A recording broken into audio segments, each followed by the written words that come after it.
ನಮಸ್ಕಾರ ವೀಕ್ಷಕರೇ, gazette ನೋಟಿಫಿಕೇಷನನ್ನು publication ಮಾಡೋದ್ರ ಮುಖಾಂತರ ಹೆಸರನ್ನು ಯಾವ ರೀತಿ ಚೇಂಜ್ ಮಾಡ್ಕೋಬೋದು, ಯಾವಾಗ ಇದು ಅಪ್ಲಿಕಬಲ್ ಆಗುತ್ತೆ ಅಂತ ಕೇಳಿದ್ರು. ಅದಕ್ಕಾಗಿ ಈ ವಿಡಿಯೋದಲ್ಲಿ ತಿಳಿಸ್ತಾ ಇದ್ದೀನಿ.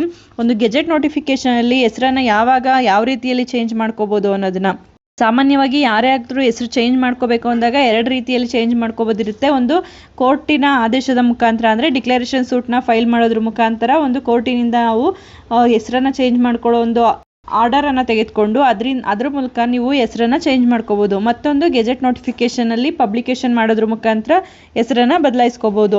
ಮೊದಲನೇದು ನೀವು ನುರಿತ ವಕೀಲರಿಂದ ಮಾಡಿಸ್ಕೋಬೇಕಾಗುತ್ತೆ. ಎರಡನೇ ಗೆಜೆಟ್ ನೋಟಿಫಿಕೇಷನನ್ನು ನೀವು ಸ್ವತಃ ಮಾಡ್ಬೋದು ಅಥವಾ ನಿಮಗೆ ನುರಿತ ತಂತ್ರಜ್ಞರ ಮುಖಾಂತರ ನೀವು ಮಾಡಿಸ್ಕೋಬೋದಾಗಿರುತ್ತೆ.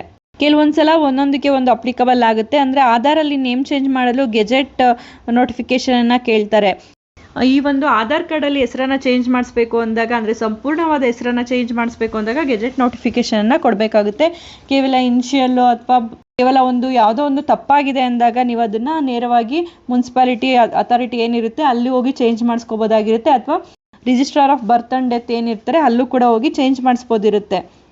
ಅಥವಾ ಕೋರ್ಟ್ ಡಿಕ್ಲರೇಷನ್ ಮುಖಾಂತರನೂ ಚೇಂಜ್ ಮಾಡಿಸ್ಬೋದಿರುತ್ತೆ. ಆದರೆ ಸಂಪೂರ್ಣ ಹೆಸರನ್ನು ಚೇಂಜ್ ಮಾಡಿಸುವಾಗ ಕೋರ್ಟ್ ಡಿಕ್ಲರೇಷನ್ ಅಥವಾ ಗೆಜೆಟ್ ಎರಡರ ಮುಖಾಂತರನೂ ಚೇಂಜ್ ಮಾಡಿಸ್ಬೋದು. ಕೆಲವೊಂದ್ಸಲ ಆಧಾರ್ನಲ್ಲಿ ನೇಮ್ ಚೇಂಜ್ ಮಾಡಬೇಕು ಅಂದಾಗ ಗೆಜೆಟ್ ನೋಟಿಫಿಕೇಷನನ್ನೇ ಕೇಳ್ತಾರೆ ಪ್ರತ್ಯೇಕವಾಗಿ. ಎರಡು ರೀತಿಯಲ್ಲಿ ಇರುತ್ತೆ ಅದು, ಕರ್ನಾಟಕ ರಾಜ್ಯಪತ್ರ ಮತ್ತು ಭಾರತ ರಾಷ್ಟ್ರಪತ್ರ ಅಂತ. ಕರ್ನಾಟಕ ರಾಜ್ಯಪತ್ರ ಅಂದರೆ ಕೇವಲ ಕರ್ನಾಟಕದ ಒಂದು ಏನಿರುತ್ತೆ ಡಾಕ್ಯುಮೆಂಟ್ಗಳು ಅಲ್ಲೆಲ್ಲ ನೀವು ಇದನ್ನು ಚೇಂಜ್ ಮಾಡ್ಕೋಬೋದು. ಭಾರತ ರಾಷ್ಟ್ರಪತ್ರ ಅನ್ನೋದು ಎಲ್ಲದರಲ್ಲೂ ಕೂಡ, ಅಂದರೆ ಪಾಸ್ಪೋರ್ಟ್ ಆಗಿರ್ಬೋದು ಅಥವಾ ಇಂಟರ್ನ್ಯಾಷನಲಲ್ಲಿ ನಿಮಗೆ ಯಾವೆಲ್ಲ ಡಾಕ್ಯುಮೆಂಟ್ಸ್ ಬೇಕಾಗುತ್ತೆ ಆ ಒಂದು ಡಾಕ್ಯುಮೆಂಟ್ಗಳೆಲ್ಲ ಕೂಡ ಅಲ್ಲೂ ಕೂಡ ಚೇಂಜ್ ಮಾಡೋದಕ್ಕೆ ಸಹಾಯ ಆಗುವಂಥದ್ದು. ಇದನ್ನು ಎಲ್ಲಿ ಮಾಡೋದು ಅನ್ನೋದಾದರೆ ಡಿಪಾರ್ಟ್ಮೆಂಟ್ ಆಫ್ ಪಬ್ಲಿಕೇಶನ್ ಏನಿರುತ್ತೆ ಆ ವೆಬ್ಸೈಟಲ್ಲಿ ಹೋಗಿ ನೀವು ಚೆಕ್ ಹಾಕೋಬೋದು, ಅಪ್ಲಿಕೇಶನನ್ನು ಹಾಕೋಬೋದಾಗಿರುತ್ತೆ. ಕಂಪ್ಲೀಟ್ ಪ್ರೊಸೀಜರ್ ಬೇಕು ಅನ್ನೋದಾದರೆ ಕಮೆಂಟಲ್ಲಿ ತಿಳಿಸಿ. ಮತ್ತು ಈ ಗೆಜೆಟ್ ನೋಟಿಫಿಕೇಷನ್ನಲ್ಲಿ ಆಲ್ರೆಡಿ ಒಂದು ವಿಡಿಯೋನ ಮಾಡಿದ್ದೀನಿ, ಅದನ್ನು ಕೂಡ ನೋಡಿ ತಿಳ್ಕೊಬೋದಾಗಿರುತ್ತೆ. ನೀವು ಇದರಲ್ಲಿ ಏನೆಲ್ಲ ಮಾಡ್ಬೋದು ಮಾಡಬಾರ್ದು ಅನ್ನೋದನ್ನ ಈ ವಿಡಿಯೋದಲ್ಲಿ ತಿಳಿಸ್ತಾ ಇದ್ದೀನಿ. ಕಂಪ್ಲೀಟ್ ನೇಮನ್ನು ನೀವು ಒಂದು ಗೆಜೆಟ್ ನೋಟಿಫಿಕೇಷನ್ ಪಬ್ಲಿಕೇಶನಲ್ಲಿ ಮಾಡ್ಕೋಬೋದಾಗಿರುತ್ತೆ. ಯಾಕೆಂದರೆ ಕೆಲವೊಂದು ಡಿಪಾರ್ಟ್ಮೆಂಟ್ ಏನಿರುತ್ತೆ ಪರ್ಟಿಕ್ಯುಲರ್ ಆಗಿ ಈ ಆಧಾರ್ ಅಂತ ಡಿಪಾರ್ಟ್ಮೆಂಟ್ಗಳಲ್ಲಿ ನೀವು ನೇಮ್ ಚೇಂಜ್ ಮಾಡುವಾಗ ಗೆಜೆಟ್ ನೋಟಿಫಿಕೇಷನನ್ನೇ ಕೇಳ್ತಾರೆ. ತಂದೆ ತಾಯಿ ಹೆಸರನ್ನು ಇದರಲ್ಲಿ ಬದಲಾಯಿಸ್ಬೋದಾ ಅಂತ ಕೇಳೋದಾದರೆ ಇಲ್ಲ, ಗೆಜೆಟ್ ನೋಟಿಫಿಕೇಷನಲ್ಲಿ ತಂದೆ ತಾಯಿ ಹೆಸರನ್ನು ಬದಲಾಯಿಸೋದಕ್ಕಾಗೋದಿಲ್ಲ. ಅದೇ ರೀತಿ ಒಂದು ಎಷ್ಟು ಸಮಯ ತೆಗೆದುಕೊಳ್ಳುತ್ತೆ ಈ ಗೆಜೆಟ್ ನೋಟಿಫಿಕೇಷನಲ್ಲಿ ನೇಮ್ ಚೇಂಜ್ ಆಗೋದಕ್ಕೆ ಅನ್ನೋದಾದರೆ ಸುಮಾರು 45ರಿಂದ 60 ದಿನಗಳವರೆಗೂ ತೆಗೆದುಕೊಳ್ಳುತ್ತೆ. ಅಂದರೆ 1.5ರಿಂದ 2 ತಿಂಗಳವರೆಗೂ ಟೈಮನ್ನು ತೆಗೆದುಕೊಳ್ಳುತ್ತೆ ಇದು ಪಬ್ಲಿಕೇಶನ್ ಆಗೋದಕ್ಕೆ. ಇದರಲ್ಲಿ ಗೌರ್ಮೆಂಟ್ ಹಾಲಿಡೇಸ್ ಕೂಡ ಗೌರ್ಮೆಂಟ್ ಹಾಲಿಡೇಸ್ನ ಬಿಟ್ಟು ವರ್ಕಿಂಗ್ ಡೇಸ್ನ ನೀವು ಲೆಕ್ಕಕ್ಕೆ ತಗೋಬೇಕಾಗುತ್ತೆ. ಈ ಒಂದು ಗೆಜೆಟ್ ನೋಟಿಫಿಕೇಷನಲ್ಲಿ ಡೇಟ್ ಆಫ್ ಬರ್ತನ್ನು ಚೇಂಜ್ ಮಾಡ್ಬೋದಾ? ಗೆಜೆಟ್ ನೋಟಿಫಿಕೇಷನಲ್ಲಿ ಯಾವುದೇ ಕಾರಣಕ್ಕೂ ಡೇಟ್ ಆಫ್ ಬರ್ತನ್ನು ಚೇಂಜ್ ಮಾಡೋದಕ್ಕಾಗೋದಿಲ್ಲ.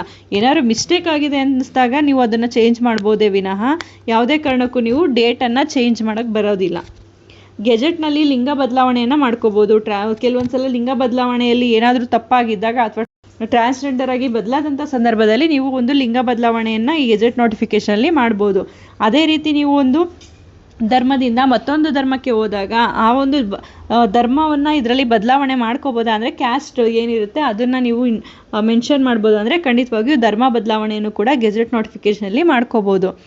ಅದೇ ರೀತಿ ಗೆಜೆಟ್ ನೋಟಿಫಿಕೇಷನಲ್ಲಿ ಹೆಸರು, ಉಪನಾಮ ಅಂದರೆ ಏನು ಸರ್ನೇಮ್ ಇರುತ್ತೆ ಅದು, ಲಿಂಗ, ಧರ್ಮ ಮತ್ತು ದತ್ತು ಹೋದಂಥ ಸಂದರ್ಭದಲ್ಲಿ ಆ ದತ್ತು ಹೋದಂಥ ವಿವರಗಳನ್ನು ಕೂಡ ಒಂದು ಗೆಜೆಟ್ ನೋಟಿಫಿಕೇಷನಲ್ಲಿ ಪಬ್ಲಿಕೇಶನ್ನ ಮಾಡ್ಬೋದಾಗಿರುತ್ತೆ.